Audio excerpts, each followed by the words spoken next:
600 militants stormed Foutouri at dawn. 100 dead, 2 leaders eliminated, and one president taking the credit as if he personally piloted the drones, fired the missiles, and tucked the soldiers into bed after victory. Welcome to Burkina Faso, where Captain Ibrahim Traoré plays his favorite role, the one-man savior of the nation. The official story is simple. Militants attacked, the army fought back, and Traoré's leadership turned disaster into triumph. That's the narrative plastered across state television, celebrated on social media, and echoed by his supporters. But let's slow down for a second. Because behind the glossy headline, Traoré defeats 600 militants, the details tell a very different story. The real star of the show wasn't Traoré. It wasn't even the Burkinabè army. It was a foreign guest. Bayraktar TB2 drones, fresh from Turkish factories. Yes, the same drones that made headlines in Ukraine, Azerbaijan, and Syria are now making their African debut. And what a coincidence. The moment they arrive, Traoré suddenly transforms into the hero of his own blockbuster. Let's be clear, the drones did the heavy lifting. They spotted the militants, guided the ambush, and changed the outcome. Without them, the army would have been caught off guard, just like in so many previous attacks. Yet, somehow, the victory gets branded as a triumph of Traoré's visionary leadership. If visionary leadership now means shopping abroad and swiping the government's credit card, then sure, give him a medal for outstanding consumerism. Now, here's the irony worth savoring. Traoré built his image by shouting about sovereignty. He expelled French troops, denounced Western influence, and promised Burkinabè independence. Yet, the very battle that defines his supposed strength was won by Turkish hardware and foreign suppliers. Independence, apparently, now comes with a Made in Ankara label. From an American perspective, it's hard not to chuckle. In Washington, when a leader depends entirely on foreign technology, we don't call it sovereignty, we call it dependency with better branding. It's the political version of buying fast food and calling yourself a chef. But what about the numbers themselves? 600 militants defeated? 100 killed?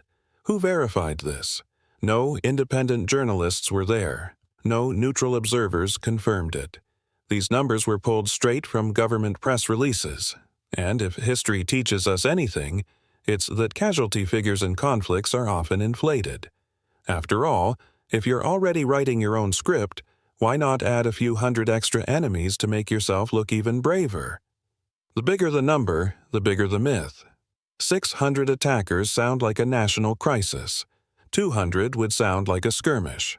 So why settle for the truth when exaggeration makes the president look like a superhero? What do you think? Should we applaud Traoré's victory or send a thank you card directly to Ankara's drone factories? Drop your sarcasm in the comments, and if you enjoy watching leaders cosplay as superheroes while foreign machines do the work, smash that like button and subscribe. Because this story isn't really about one battle, it's about who owns Burkina Faso's victories. And spoiler, it might not be Traoré. Next, let's look at the technology itself, the Bayraktar drones and armored vehicles, and ask whether this is sovereignty, or simply dependency in disguise. Let's be honest, the real commander-in-chief of Burkina Faso isn't Captain Traoré. It's a drone, serial number engraved in Turkish, invoice stamped in Ankara. The Bayraktar TB2 drones are the actual stars of the Foutouri battle. These unmanned aerial vehicles, built by Bayraktar in Turkey, can stay in the air for 24 hours straight, carry high-resolution cameras, and transmit live video to command centers. They've been tested in Ukraine against Russian tanks, in Azerbaijan against Armenian defenses, and in Libya against militias. In each case, they gave smaller militaries a massive edge. And now, they've arrived in Burkina Faso, just in time for Traoré to borrow their glory. But here's where the satire writes itself.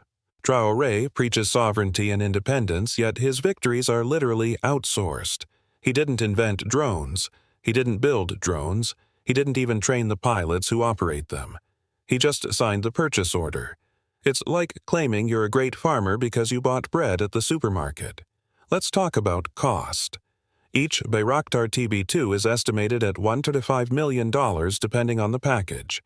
Add in missiles, maintenance, and training, and the price climbs higher. Burkina Faso's GDP per capita is under $1,000. So, when the government buys a drone, it's not just buying hardware. It's spending the equivalent of feeding tens of thousands of citizens. Traoré calls this sovereignty. I call it shopping addiction with taxpayer money. And drones aren't the only imports.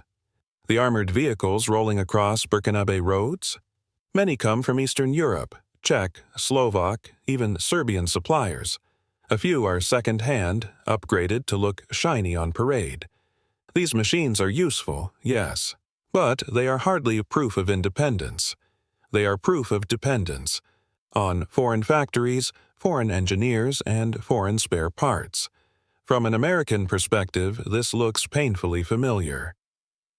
Washington analysts even have a phrase for it: capability without sovereignty. It means you can fight today, but you can't sustain yourself tomorrow.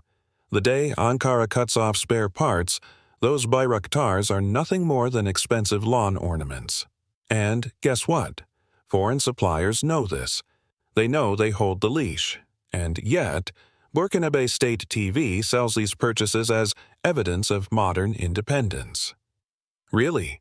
Independence means begging Turkey for drones, Russia for training, and Eastern Europe for vehicles?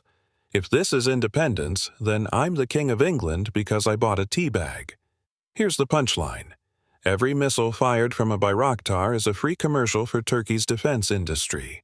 Burkina Faso gets to say, we're winning, but Ankara gets to say, our drones work, come buy more.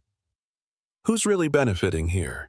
What do you think? Is Traoré building sovereignty, or is he just running a Turkish marketing campaign with Burkinabè lives as the backdrop? Be blunt in the comments. If you're tired of leaders selling dependency as independence, hit like and subscribe. I promise I won't invoice you in foreign currency. And let's not forget the bigger problem: sustainability. You can buy drones, you can buy tanks, but you can't buy national strength. Without domestic production, without local expertise, every victory comes with an asterisk. Terms and conditions apply, batteries not included, and that leads us straight to the man himself. Because if technology is doing the heavy lifting, what exactly is Traoré doing? Is he truly a strongman leading his nation, or just a showman borrowing someone else's equipment for the spotlight? That's where we go next. In Ouagadougou, they call him the new Sankara. But the way he struts on TV, I'd say he looks more like an influencer filming TikToks than a strongman leading a war. Since seizing power in 2022, Traoré has mastered the art of performance. Every battle is staged as a historic turning point. Every speech framed as defiance against the West.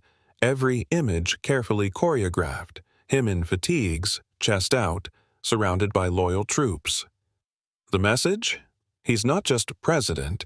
He's the man who embodies Burkina Faso itself. The reality? He's a politician spinning foreign hardware into personal glory. Take Foutouri. On state television, it wasn't just drones spotting militants. It was Traoré's vision guiding the army. As if he hacked into the drone's controls, live-streamed the battle, and personally told Abu Suleiman and Abdul Badri to step into the line of fire. That's not leadership, that's fan fiction. And the propaganda doesn't stop there. After the victory, official outlets blasted headlines about Traoré's decisive blow to terrorism. Supporters filled social media with memes, hailing him as Africa's rising star. But notice what's missing. Independent verification. No outside journalists. No neutral observers. Just government press releases repeating themselves until people stop asking questions. From the American perspective, this playbook is old. Washington has seen it in fragile states worldwide. Leaders who amplify small wins into epochal victories because they need legitimacy. Saddam Hussein did it. Assad does it. Even the Taliban did it before Kabul fell. Traoré is simply borrowing the same script, only with a Burkinabè accent and Ankara's drones. Here's the irony. Every time Traoré inflates his image as a strongman, he actually exposes how fragile his system is. If victories depend on him alone, then a single failure could puncture the entire myth. Strong institutions survive defeats. Personality cults do not. And make no mistake, this is a personality cult. The government releases videos of him inspecting weapons, soldiers chant his name at rallies, and state media calls him the embodiment of sovereignty. But behind the curtain, the same militants remain active, displacements continue, and villages still face attacks. Sovereignty shouldn't be a photo shoot. It should be security people can feel without turning on the TV. Be real with me. Do you see a strong man here or a showman rehearsing his lines? If you think Traoré deserves an Oscar for Best Actor in a Political Drama, drop it in the comments. And if you're tired of leaders dressing up failures as victories, hit like and subscribe. From a Western analyst's angle, this obsession with image is not just laughable, it's dangerous. Because when a regime builds its legitimacy on a steady stream of victories, it can't afford bad news. That creates pressure to exaggerate numbers, stage manage operations, and silence critics. The line between battlefield and theater blurs until no one can tell the difference. The bottom line: a true strongman can afford to be honest about setbacks. A showman cannot. And right now, Traoré looks far more interested in applause than accountability. But applause doesn't feed families. It doesn't rebuild schools. It doesn't stop militants from returning tomorrow. So the next question is, beyond the headlines and the parades, what does everyday life in Burkina Faso really look like under Traoré's victories? The government says life is back to normal. But if normal means empty schools, overburdened hospitals, and markets running on fumes, then congratulations. Traoré has restored plenty of it.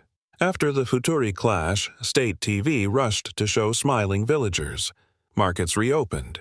Farmers returned to their fields. Children marched back to classrooms. It looked like the country was healing. But dig past the headlines and the reality is grimmer. The United Nations estimates over 2 million Burkinabè are still displaced. That means while some return, others remain in camps, living off aid. A few open markets don't erase the fact that thousands of rural communities are too dangerous to reach. Let's talk numbers that actually matter. Burkina Faso's defense spending has skyrocketed under Traoré. Nearly 40% of the national budget is now directed at security. Meanwhile, healthcare spending stagnates. According to WHO data, Burkina Faso has fewer than one doctor for every 20,000 citizens. So yes, the army got its drones, but hospitals still lack basic medicine. But hey, who needs penicillin when you've got Turkish UAVs, right? From an American lens, this is where the absurdity becomes glaring. In Washington, debates over guns versus butter are constant. Every dollar on defense is a dollar not on citizens. But at least the debate exists. In Burkina Faso, there's no Congress grilling Traoré about trade-offs. Instead, citizens are told that imported drones equal sovereignty, even as their kids sit in classrooms with no teachers. And here's the cruel joke. By pouring money into weapons, Traoré may actually be feeding the very instability he claims to fight. Poverty and hopelessness drive recruitment for militant groups. If young men see no jobs, no schools, no future, they're easy targets. So every dollar spent on drones instead of development may create tomorrow's insurgents. That's not strategy. It's self-sabotage wrapped in patriotic slogans. Think about it. The louder Traoré shouts independence, the more dependent his citizens become on aid agencies, on food handouts, on outside NGOs. Independence for him, dependence for everyone else. Be honest. Do you think villagers care more about Bayraktar drones in the sky or clean water in their wells? Drop your answer in the comments. And if you're tired of governments confusing military parades with real progress, hit like and subscribe. Let's not let this theater go unchallenged. Now, let's confront the everyday contradictions. A farmer in the east may return to his field, but he risks displacement again with the next attack. A child may attend school, but her teacher may leave for safer areas. A family may reopen a shop, but find their customers are still too poor to buy.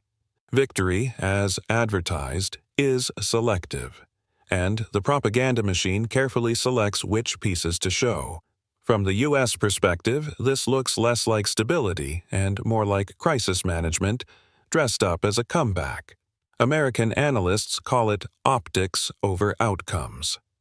It's when governments focus on how things look rather than how they are, and Traoré is proving himself a master of it. A few photo ops with villagers are broadcast as life restored, while the bigger numbers, millions still displaced, stay hidden in UN reports. The irony is painful. Real sovereignty would mean citizens feel safe enough to live without fear. Instead, Traoré's so-called victories make for good press conferences but don't change the fact that ordinary Burkinabè still struggle daily. And that's the point where the story shifts. Because while everyday life remains fragile, Traoré continues to sell his strategy as a model for the entire region. But is Burkina Faso really a blueprint for Africa, or just a dangerous illusion other leaders are foolish enough to copy? That's where we go next. Mali, Niger, Chad, even Guinea are watching Traoré like he's the new security messiah. But if this is a model, then Africa's future might just be dependency dressed up in camouflage. Since 2022, Burkina Faso has loudly joined Mali and Niger in rejecting French troops and creating the so-called Alliance of Sahel states. It's been marketed as a bold new experiment in African self-reliance. State media call it the dawn of sovereignty.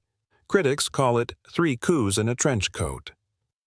And the truth, it looks a lot more like a shopping club for foreign weapons than an alliance for independence. Take Mali. After Colonel Assimi Goïta pushed out the French, he invited Russia's Wagner mercenaries. Civilian casualties skyrocketed. Attacks continued. But sure, the flag changed, so apparently that counts as liberation. Then look at Niger. After its 2023 coup, it also turned to Moscow, betting that Russian advisors would magically stabilize the country. Spoiler, militants are still striking villages. And then Burkina Faso. Ankara for drones, Eastern Europe for armored vehicles, Moscow for training.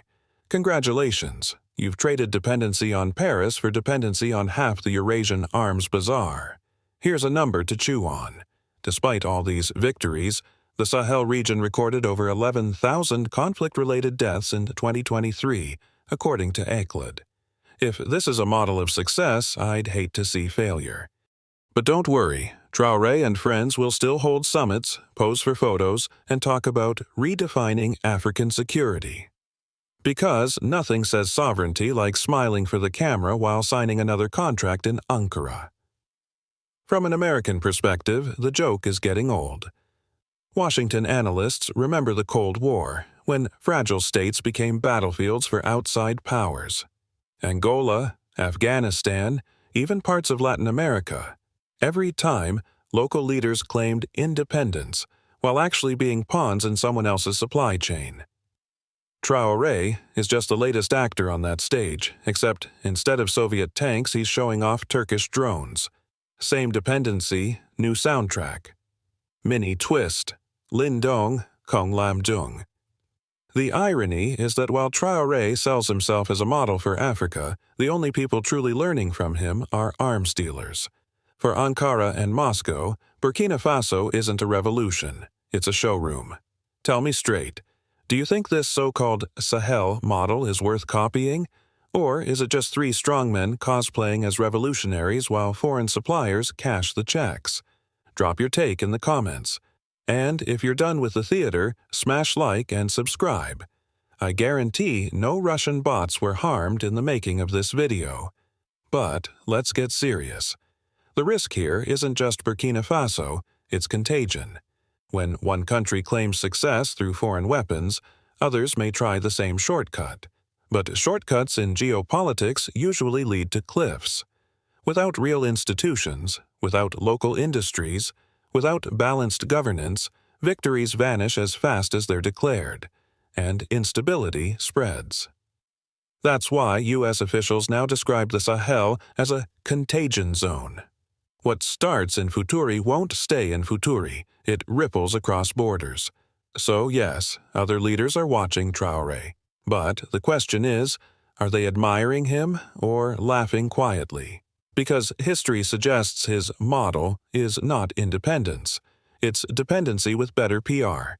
And once the suppliers pull the plug, this supposed revolution will look like just another cautionary tale in Africa's long fight for real sovereignty. And speaking of tales, let's revisit the numbers Traoré loves to brag about. 600 militants, 100 dead. Impressive? Maybe. But without verification, those statistics may be nothing more than props in his theater. That's where we turn next. 600 militants attacked. 100 dead. 2 leaders eliminated. Sounds precise, right? Almost too precise, like someone writing a press release with a calculator instead of a witness. This is the magic of numbers in war. They're not just statistics, they're weapons. Traoré knows this.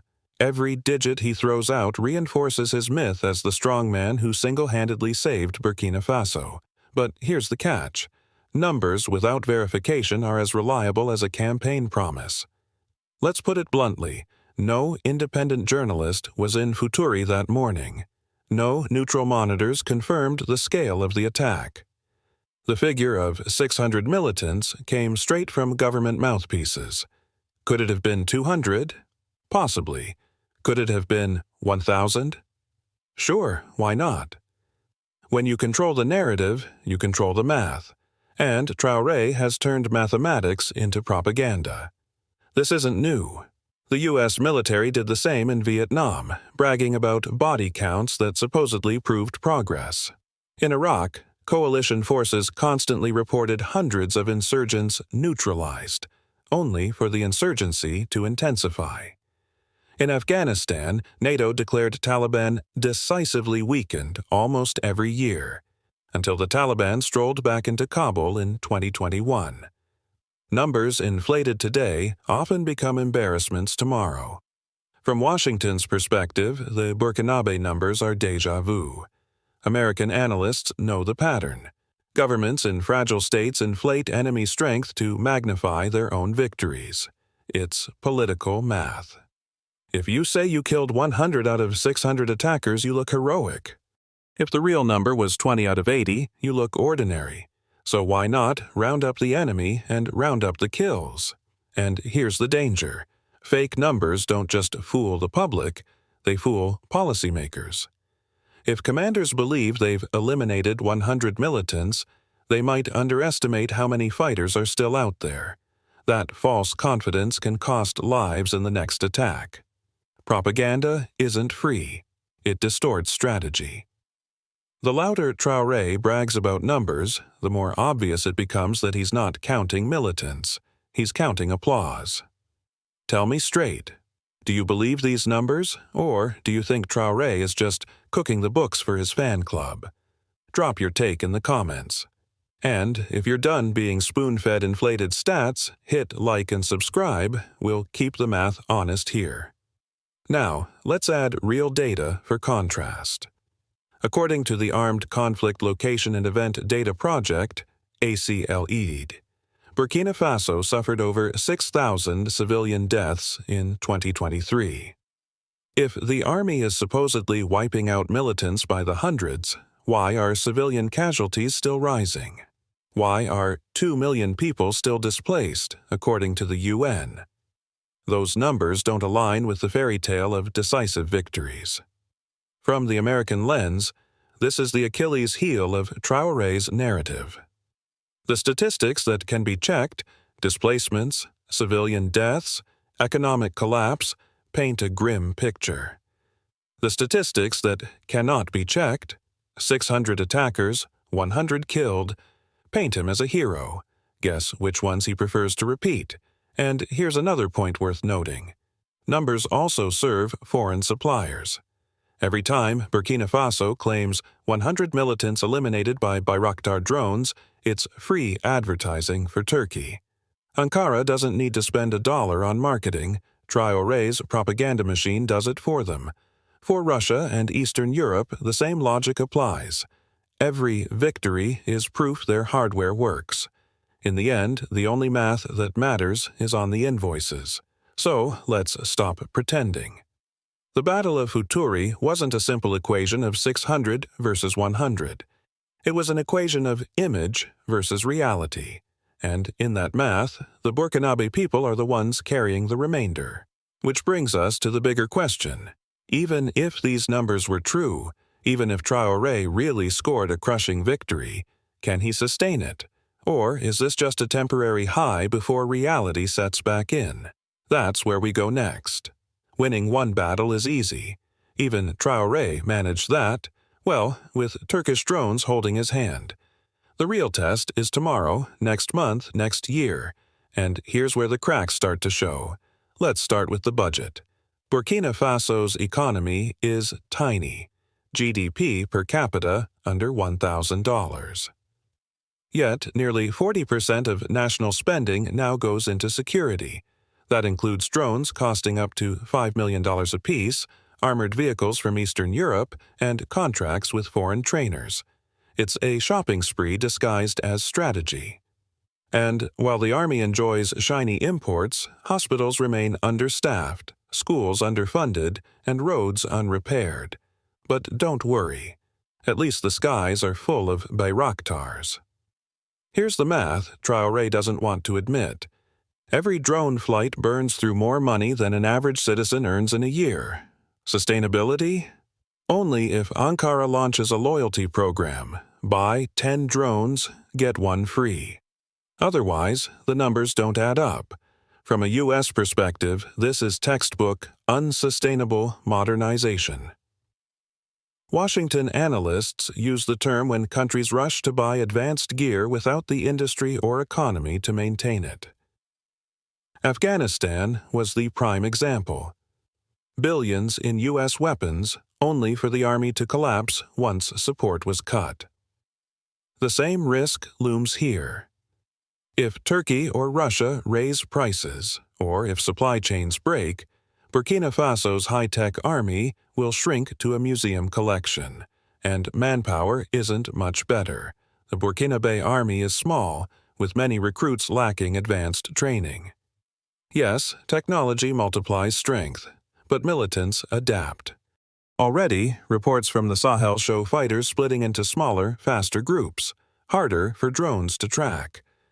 Others are experimenting with jamming equipment and camouflage. If militants adjust faster than Traoré trains his soldiers, then these decisive victories will vanish overnight. The cruel joke is that the more Traoré ties his legitimacy to battlefield victories, the weaker his position becomes. Because the day he loses one fight, or simply can't afford another drone strike, the whole myth of the invincible strongman collapses. So, here's the blunt question. Do you think Traoré can keep this up for 5 years, or will he burn through the budget and run out of drones before militants run out of recruits? Be honest in the comments. And if you're tired of leaders gambling with their nations like a poker game they can't win, smash like and subscribe right now. Now consider displacement. The UN says over 2 million people are still uprooted in Burkina Faso. Even if the army wins a few clashes, that number barely moves. Stability is not measured in militant body counts. It's measured in people going home, farmers returning to fields, and kids in classrooms. On that score, the picture remains bleak, which makes Traoré's sustainable revolution look more like a rented performance. From Washington's view, This is where the hypocrisy stings most. America has seen leaders who bet everything on military optics: Vietnam, Iraq, Afghanistan. Each time, the story ends the same: flashy victories, hollow institutions, sudden collapse. Sustainability requires governance, accountability, and investment in citizens. Traoré's regime, by contrast, seems addicted to headlines, and headlines don't feed families. The uncomfortable truth is this: Traoré may be a hero today, but unless he builds something real beyond drones and propaganda, tomorrow he's just another failed strongman on a long list of African leaders who promised independence while signing contracts abroad. And that leads us to the final question: the bigger picture. Because if Burkina Faso's model is shaky, what does it mean for Africa as a whole? Is this really a revolution, or just the same dependency wrapped in new packaging? Let's close with that. Traoré calls Foutouri a turning point for Burkina Faso, but the bigger picture suggests it's not a revolution, it's a rerun. Same dependency, different suppliers, louder slogans. Let's zoom out. The Sahel is drowning in instability. According to the UN, militant violence Militants displaced over 5 million people across the region by 2024. ACLEDD data shows 11,000 deaths in 1 year alone. Mali leans on Russian mercenaries. Niger leans on Moscow's advisors. Burkina Faso leans on Turkey's drones. If this is the new model for Africa, it's a model built on someone else's payroll. And yet, Traoré markets himself as the face of African sovereignty. He gives speeches about breaking chains, standing tall, rejecting Western influence. Meanwhile, he's tethered to Ankara for air power and to Moscow for training. Sovereignty shouldn't come with an instruction manual written in Cyrillic or Turkish. But here we are. From an American perspective, this looks painfully familiar. Washington has seen fragile states try to build legitimacy on flashy victories before. Afghanistan's turning points collapsed in 2021. Iraq's decisive wins dissolved into insurgency. Even Vietnam's body counts ended in helicopters fleeing Saigon. The lesson is clear: you don't win long-term stability with rented weapons and inflated numbers. Here's the cruel irony: the more Traoré preaches sovereignty, the more dependent he appears. The more he markets victories, the more obvious it becomes that militants still roam free, that millions remain displaced, that poverty deepens. His revolution is less about liberating Burkina Faso and more about staging a drama where he always plays the hero, even if the script is written abroad. The sad truth? For Turkey and Russia, Traoré isn't a leader. He's a salesman. Every militant he claims to kill is free advertising. Look, our drones work, our weapons win wars. Burkina Faso is less a sovereign nation than a defense expo with real casualties. And that's where I throw the question directly at you. Do you honestly believe this is independence, or do you see what I see? Another leader cosplaying as a liberator while signing foreign contracts behind the curtain. Drop your bluntest thoughts in the comments. And if you're tired of propaganda parading as sovereignty like this video, share it and subscribe, because someone has to call out the theater. Now, the bigger risk: contagion. If Traoré convinces other African leaders that this is the way forward, we're not looking at a stronger continent. We're looking at a patchwork of fragile states chained to whoever supplies the cheapest weapons. Short-term wins, long-term dependency. It's not a roadmap. It's a cautionary tale. From Washington's angle, this is the nightmare scenario. The Sahel doesn't stabilize, it destabilizes further. Militants regroup, poverty deepens, outside powers tighten their grip, and the dream of African independence becomes just another slogan. And Traoré? He'll keep giving speeches, keep posing with soldiers, keep selling himself as the savior, while his people wait for results that never arrive. Closing punchline: So here's the bigger picture. Traoré may win today's headlines, but history has a cruel sense of humor. Heroes built on foreign hardware don't last, and when the applause fades, the only question that matters will be, did he actually build sovereignty or just rent it for a season? If you think Africa deserves better than rented victories and imported sovereignty, say it in the comments. If you think Traoré is just the latest in a long line of strongmen who confuse theater with leadership, then hit subscribe. We're not here to clap, we're here to question.